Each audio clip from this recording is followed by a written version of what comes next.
are building a child care center up on 10th Street, which will be open to the South End community. It is not Aboriginal specific. And on 10th Street, we currently have a youth and elders housing building, we have a youth safe house, and we have a young mom's house, and we have a sweat lodge.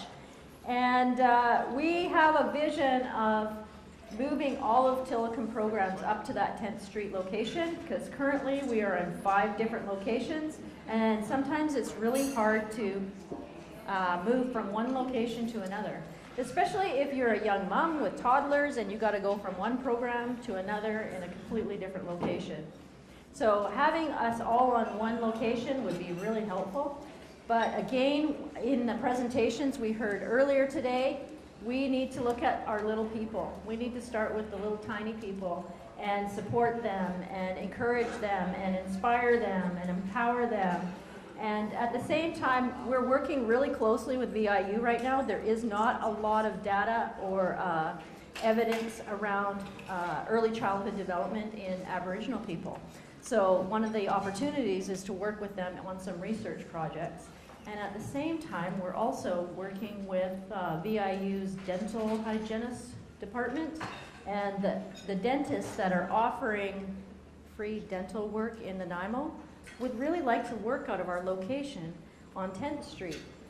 And so there's some really neat little partnerships happening around Nanaimo. And we're actually meeting with them on Friday again about how we can make that happen. So our idea right now is that we would move them upstairs to the child care center. So there would be all kinds of teeth things happening upstairs in the child care center. And we have other programs coming in and supporting early childhood development opportunities. So like the Child Development Center sends their speech pathologist, and sometimes the occupational therapist has interactions with our community too. So that is why we're trying to raise funds to build this child care center. Now, we're seeing it as if it's already built. It's going to be for 24 children, for ages 3 to 5, and hopefully other programs will run out of that facility as well. So it will be like a preschool, daycare kind of a setting. But we have like lots of early childhood development programs.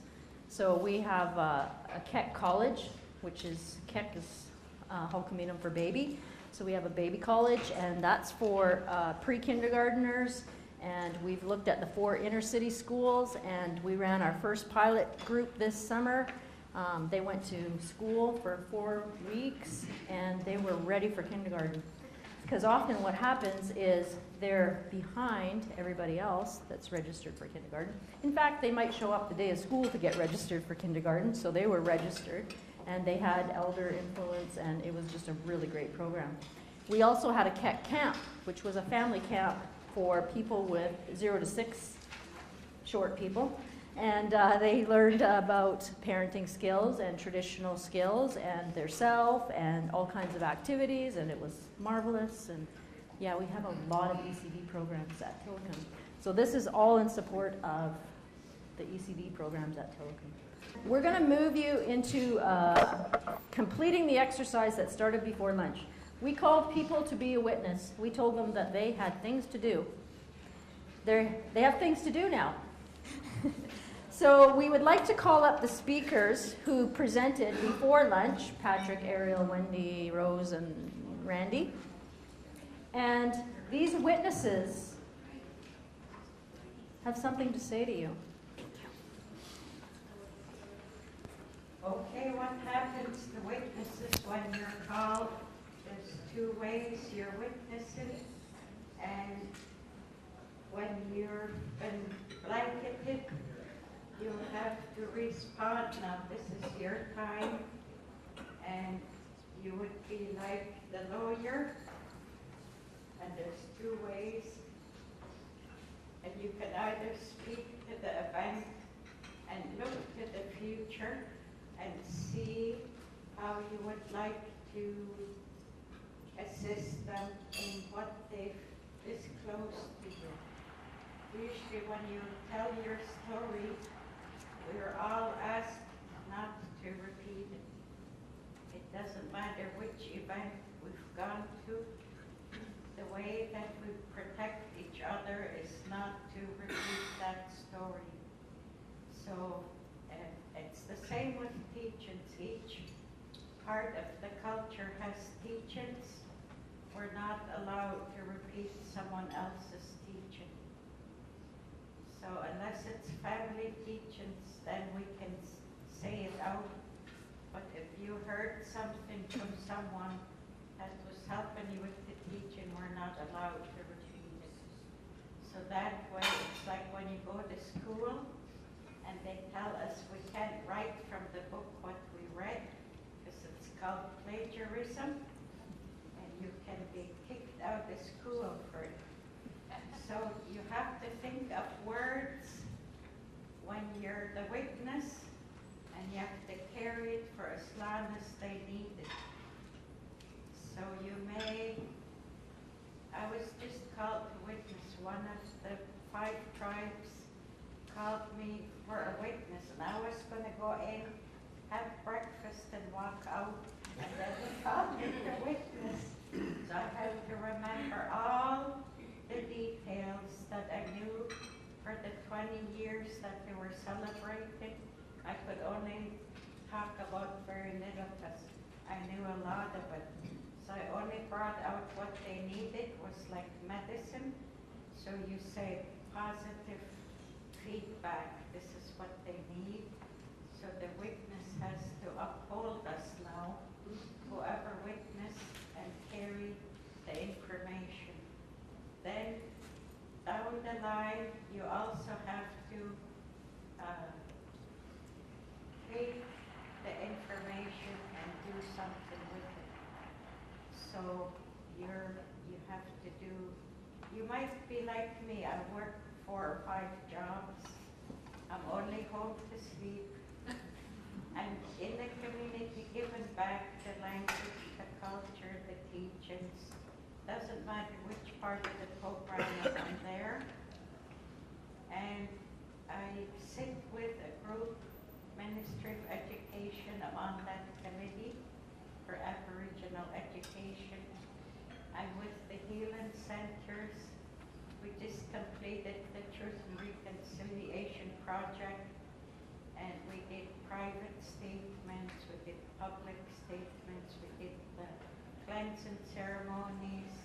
Then I help with the big house ceremonies at home, because a lot of the old ways have been forgotten, and I'm just like, I'm in shock when I go in, because I haven't been in for 30 years. You are also committed to this moment. From the time you walk in, you have things to discuss, and we're always asked as little children, 5, 6 years old, they didn't always bring us into the big house. When they did, we had to pay attention, we had to listen, we had to learn, and we also had to understand, because we understood the language, we learned from them. And people can actually have an argument, but you don't know they're having an argument, because they're so eloquent in the way that they present it. It's like a debate happening, but no one knows it. Only my dad did when he attended, which was not too often. So a witness has to witness all those segments, what's happening from you walk in. You're not allowed to wear a watch, and you have to be on time, even if it's half an hour early. And you have to listen, and you have to observe who was there. Because if someone disputes something being said here, you as a witness have to help to correct that. So those are what your presence is like gold to us. So you're here, and I'm a person that likes to build bridges, so you're going to see me everywhere. So I could be with Aboriginal Justice. That's one of my new projects. And so I met all the lawyers, judges. I go to UVA, Camosun College, Emily Carr Institute, and all those. So I witness, plus I'm presenting, and I'm always active in what am I going to do? How am I going to help?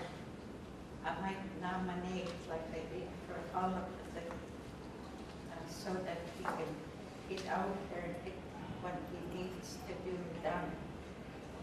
So usually when you speak, you have to make it very short, so I'm going to make it short. I can talk a long time. And then help you with the teachings.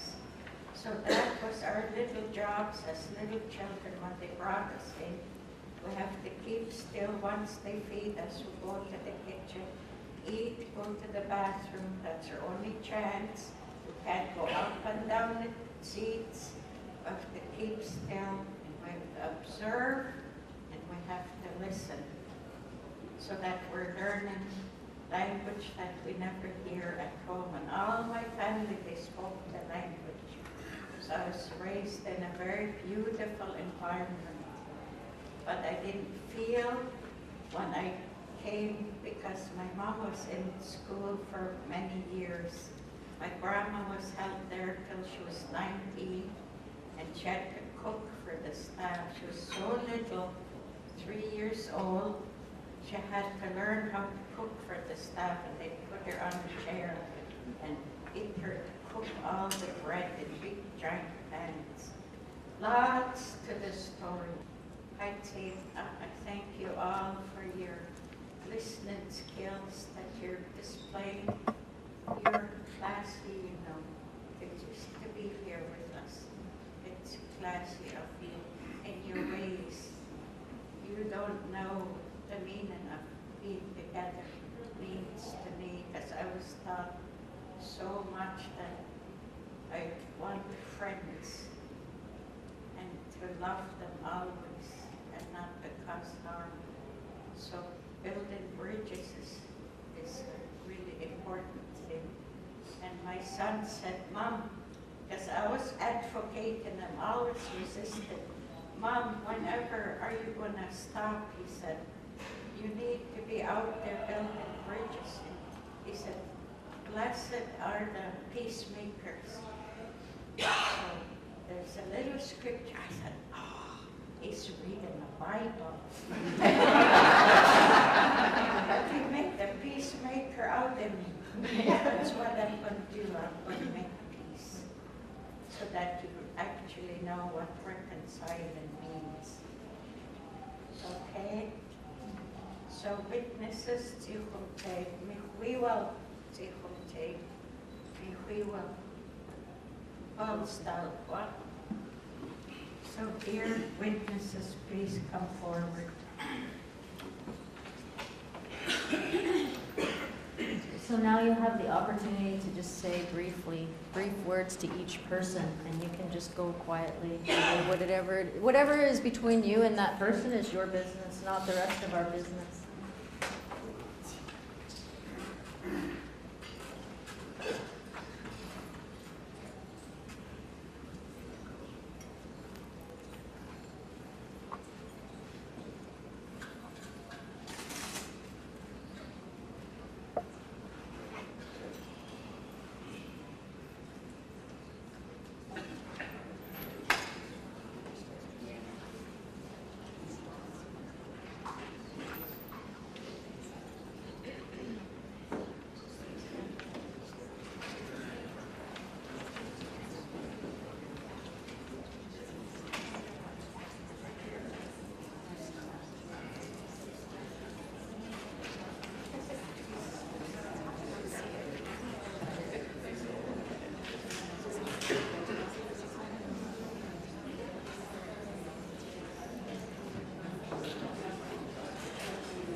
I wanted to acknowledge the elders.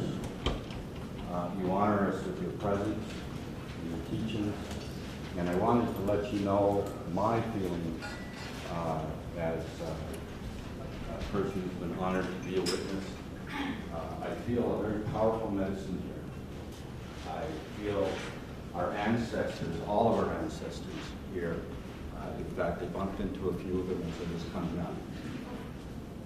I just feel that the healing that's beginning will come from the young people who are leading us and sharing their stories in the next generation.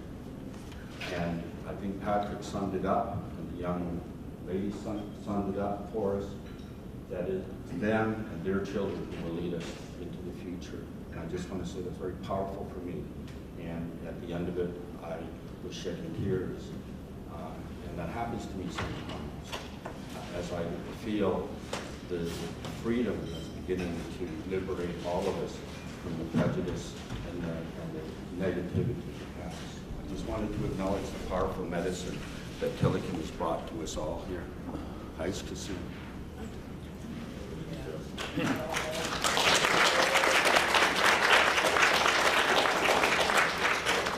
Thanks, Steve. My name's Bill Robinson. It's funny, two politicians end up speaking, and you'd think there was an election coming up. Oh, is there?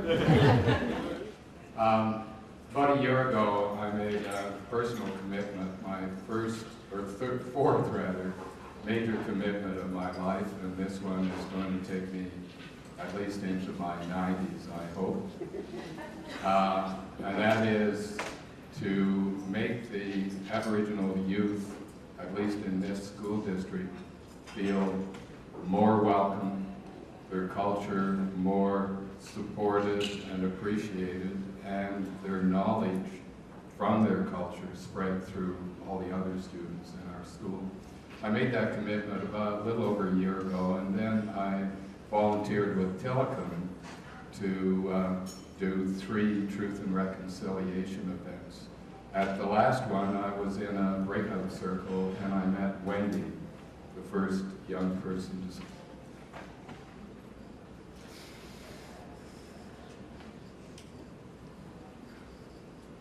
Now I know how you felt.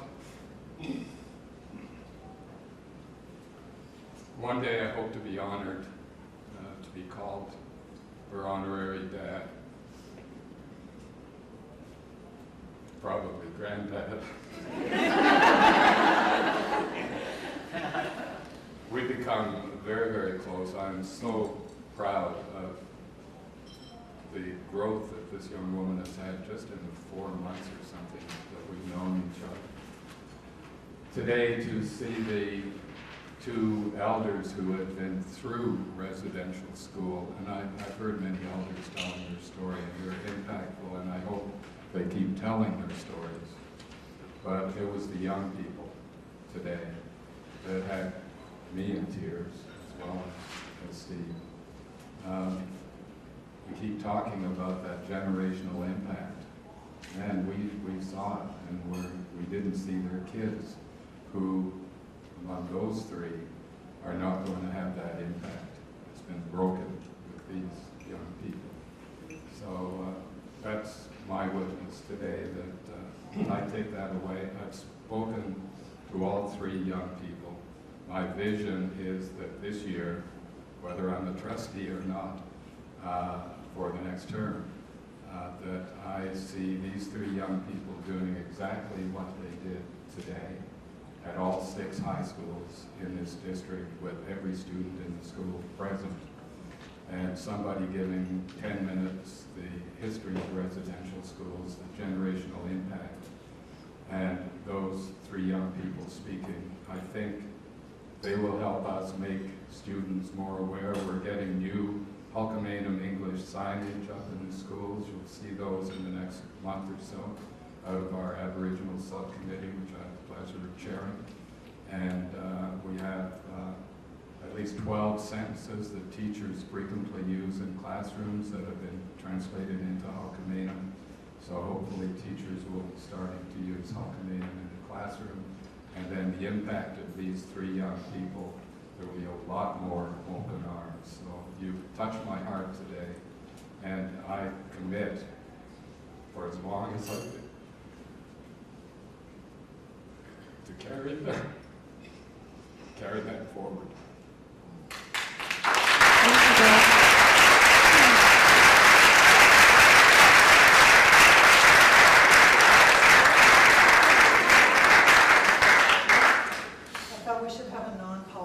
Speak. I'm just going to make this brief, but I just really want to express my deep gratitude. I feel really blessed to have been part of this experience here today. I also want to say, as a non-Aboriginal person, that the day that our Prime Minister made the apology to Aboriginal people across the country was a day that I actually began to feel some pride as a Canadian. But I also got to say that pride has not lasted, because I think we have a long way to go to truly live that apology. And on that day I was inspired, and I felt like I'm going to be part of a stand for reconciliation that is about what Florence talked about us coming together. Because it is through us coming together that we can actually move something different forward.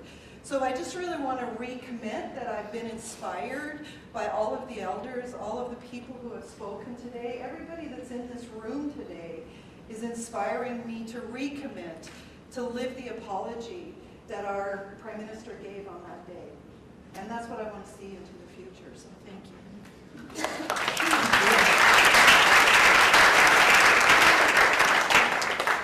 So any more witnesses, or forever hold your peace?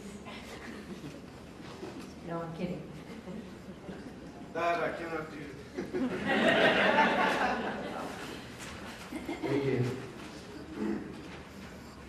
I just wanted to thank each and every one of the panelists for coming up here and for sharing your piece.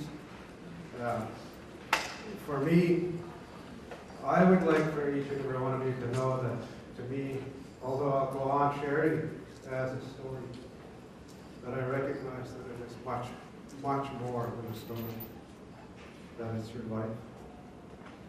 And that one of the things that we've done here today is that we've begun to acknowledge a grain of sand on the beach of life, Aboriginal tragedy. So I want to say that today we are very privileged, you in this room, to be able to witness that. And that not, the people that are here that are in blankets, we're not the only witnesses. Each and every one of us that's in this room today has an obligation to step forward with what you have today. That one day, maybe we'll muster up the strength together to tip over that grain of sand, to fully understand what it is and what it means. Because there's so many more grains of sand we have yet to look at and yet to overturn. And so I hope that today, whatever little piece I can carry forward has some sense of meaning in the way that it impacted me today. Back home.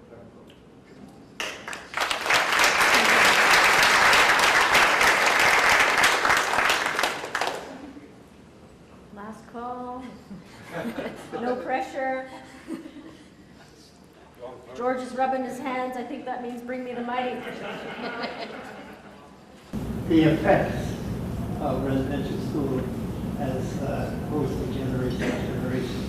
And it's a very silent the way that it affects the families. And it's only just in the last few years that we've been able to have workshops and through Tillicum House and Lelum. By the way, I've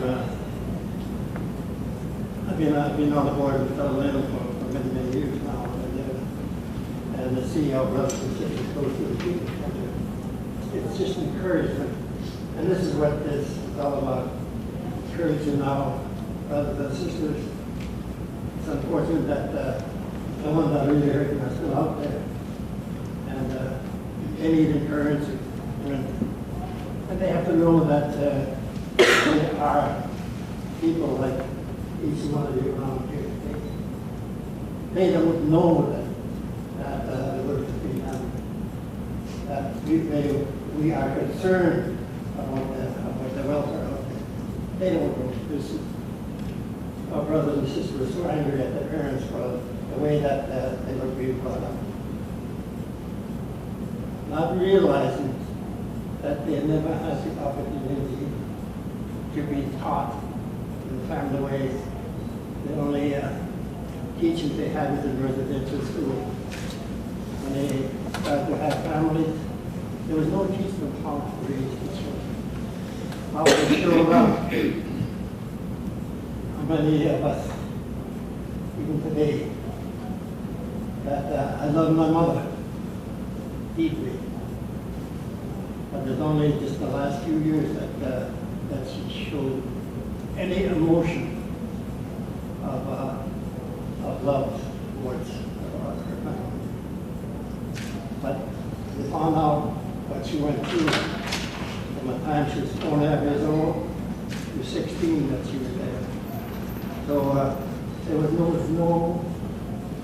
no teaching really of how to express herself or how to help. You know, so it's that from generation to generation. I had a hard time even out today to help my children. Not realizing that it was a teaching. My mother never had that also. She didn't know how to show expression of love, all this. Because my mother, even though I asked her, how was it at residential school? She would get angry when I asked her that. She didn't want to express herself. What went on with the 16 years later, 14 years she was there. It's those generations now that they have the younger generation today. They should hear what happened there, so that as they bring children into the world, that they're able to show patience, understanding, love, truth, all this. This is what us as elders, everyone else on the table, learn to express and show appreciation to the loved ones. Lots of them, even today, I've never been able to appreciate everything that the children do. Show love. This is really something. It's how to show love to a child. It's so, the children out there are hungry for someone to show affection. And they just hope and pray that this new generation, all the children that I put out there, that show love, appreciation, show that you care, and show anything that the little child does, show appreciation. Because they're looking for, especially an adult standing alongside a child. It's The child looks up at you as if you were the child. That's we as parents show appreciation.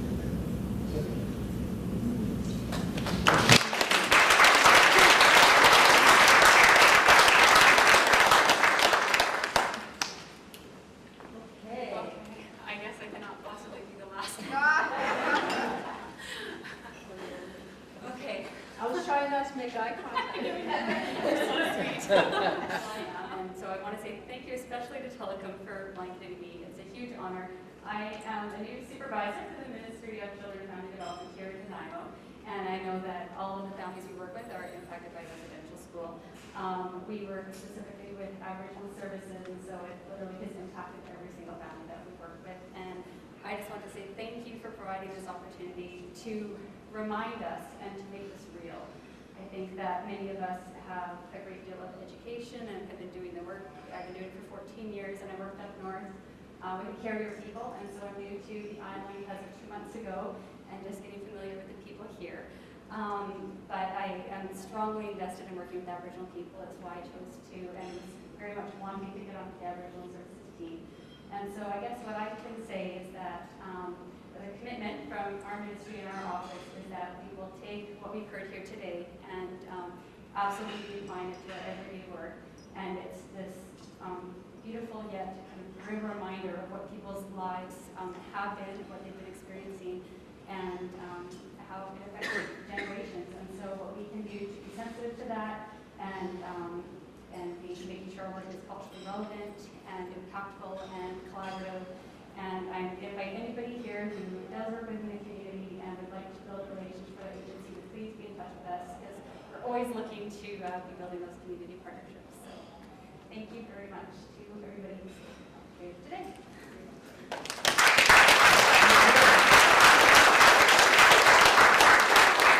All right, so you've heard lots of stories today. You've got lots of information today. You had your heart strings tugged a little bit. Your mind has been racing. Spiritually, I hope you had some experience of connection. And physically, you've been sitting all day. So we're going to move into another piece. As you can see on your tables, you have flip charts. We're moving into Western culture thinking now. We want to know what you got out of today. So the questions, if I can remember them, is what does reconciliation mean to you? What did you learn today? What are you more curious about? And what is your commitment to work collaboratively with the community? And we want to gather all that information at the end, and we're going to put it into a document. And anybody who registered and left their email address can have a copy of that document. If you didn't leave an email address, you're going to have to get a hold of us if you want a copy of that document. And it's how we can move forward too as an organization. How do we develop those community partnerships? And what is people's aha takeaway moments? And what do they want to learn more about? So you're giving back to us in this process. So I really appreciate you staying and sticking around, because lots of times at conferences you see everybody bail afterwards. And so we can take up maybe the next half an hour if you guys can have a conversation at each of your tables. If somebody will write down what they're hearing, what they're saying, or if you just want to grab the marker and write it down yourself, or if you want to draw a picture and then send a picture. You do it any way you want to. And in the meantime, I'm going to go check out who the bidders were back there, and I'm going to try and find you. Can you guys join others that have been done wrong too? You know, that's how I think of reconciliation. So when you start asking for forgiveness, or you start saying you're sorry. Those kind of things. That's what I think of reconciliation. And wanting to move forward. Sorry. Making a conscious effort to not forget what was and keep all of that with you as you start to go forward. So for me, it's always been, so what can I do now? Where do I start? So Interconnectedness. Oh my God, that's a big word.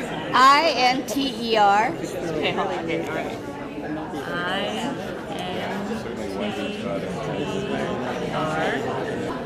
And when you think of those young people who were up at the table and they were in the chairs speaking.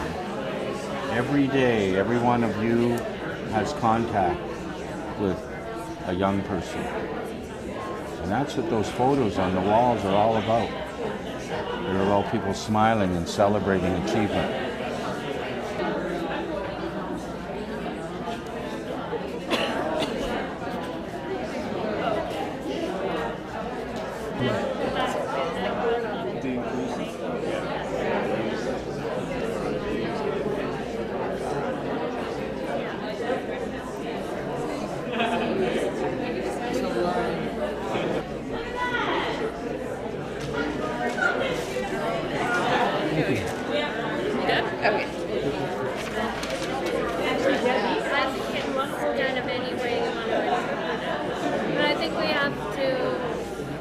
We have to make an effort to acknowledge disparity through poverty and all of these disparities, and actually right what is wrong. You know. Pretend you're not here. Okay. Want me to read that? Edit that out. It is part of it, though. We need to let go of the guilt to be able to acknowledge it, to carry on. And I carried the guilt. I wasn't there, I didn't do it, but I carried the guilt because I'm white. So we're expecting, and that's also, you talk about sort of Western notions, that individual sort of thing, that the individual is expected to deal with things on their own. And that's not community. We operate within community, and I think that being community, like to me, this is about being in community. Deficit focused rather than strength based, because her strengths in what she accomplished in that time didn't seem to be. They can be. Yeah, because you would do it locally, and then if you get enough local communities to collaborate towards this, then it would branch out further than that. Because I've even been told to speak to an MLA. When we begin to challenge some of the social policies, and for me it's about the challenge and all of that, all that implies. From just being PIU to UVic is doing it as well, and who knows, like that could continue on. And that people are paid to witness who you, like to witness your generosity. And so I think it was, there might have been nepotism, but there was also an accountability there, and also a desire to show your generosity to place of more wholeness, parts of them that have been lost and that are out there. Come up with some ideas to help that process happen. There's none of that. There's stuff. I just wanted to take us back to the beginning of the day. We heard today was going to be a day of hard work, and it was. It was a day of learning, a day of joy. And it started out that way because it was a gift to us. And it was a gift to us from Tammy, whose birthday it is today. So the gift we should give back to her, I think, is to sing happy birthday and thank you. I don't know all of the words. So let's go.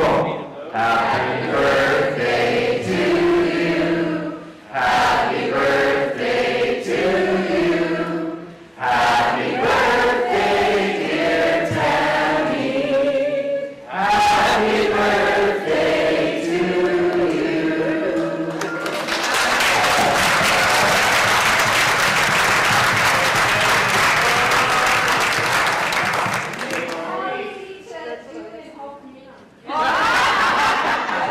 So we'll have to go to that stuff.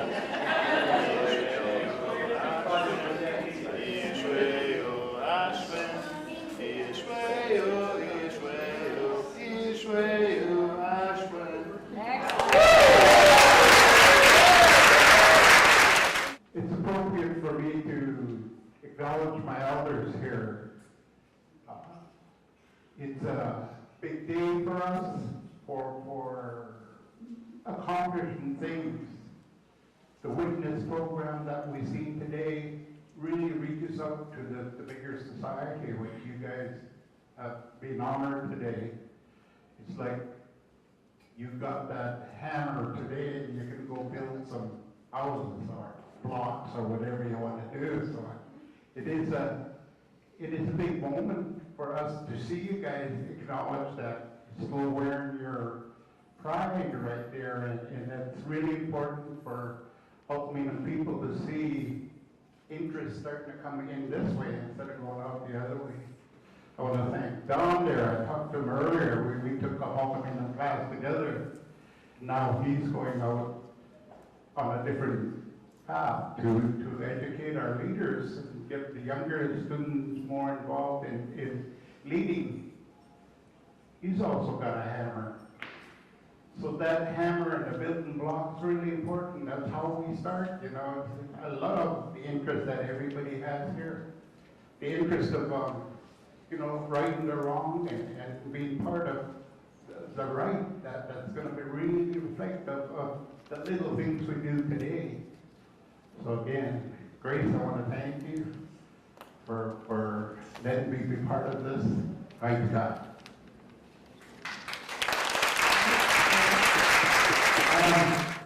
I must apologize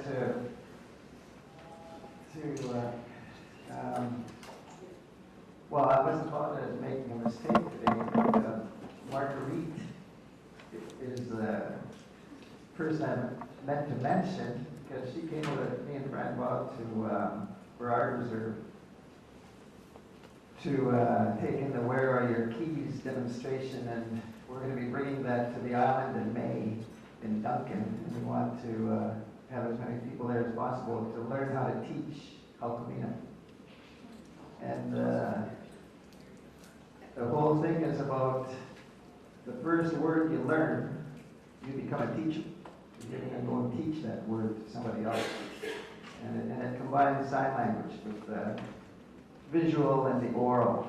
And it's a very exciting process. And you can look it up for yourself on internet, whereareyourkeys.com. And the guy, Evan Gardner, is going to spend a month with us teaching us how to use it. And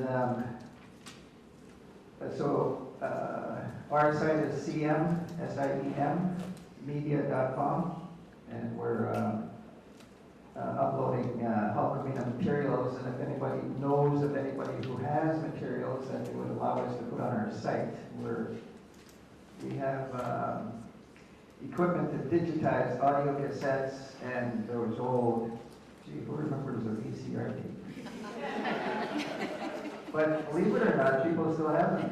And there's ones with Hulkameelan on them. And we would love to be able to digitize them and make them available to people. And we're not going to be translating anything in English. We're going to just leave it in Hulkameelan. Because we want to have a lot of materials for people to listen to while they're learning and while they're teaching the language. First of all, I want to acknowledge the elders that I've worked with for many, many years. I've lived in many places, many parts of the country, and I feel it's an honor to have spent that, and to spend that time. I'd like to thank my cousin Jerry for coming today and working with us, and been doing that a bit more and more. And I'd like to thank the community for coming here today. This was sort of put together very quickly in a short period of time, and I appreciate the fact that the community came together to work together and realize the importance of that. For Aboriginal people, yes, but it's for everyone. When people begin to understand themselves and how they become very healthy, then their children become healthier, and their communities become healthier. And we all benefit from it. So I thank you all for coming today and being a part of this. I think it's so very important. And the people that were selected for witnesses, that's for a very specific reason. And I appreciate that time that was spent going protocol. I'd like to thank the staff of Tillicum House because they work so hard and probably do about 3 or 4 different things on the side of their desk to do these kind of events because they're in charge of so many other programs and the work that they do day in and day out. So I just have a real appreciation for my staff, for the elders, for the community. And I hope that we're able to come together and continue to create that interconnectedness and knowledge of one another. Because knowledge is very sacred. And knowledge is healthy. And knowledge is our future, and knowledge is our vision. And we need to listen to one another more than we try to talk over them. And that's not picking on anyone in particular, because I say that to everybody that comes to work for us. So, HCA community honorization.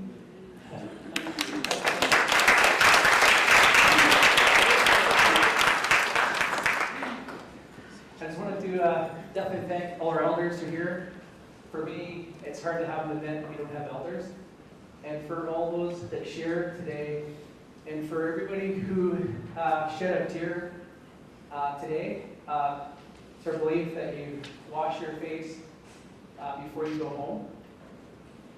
To wash off our tears, it's our ceremonies, we have a bowl, we wash our tears off.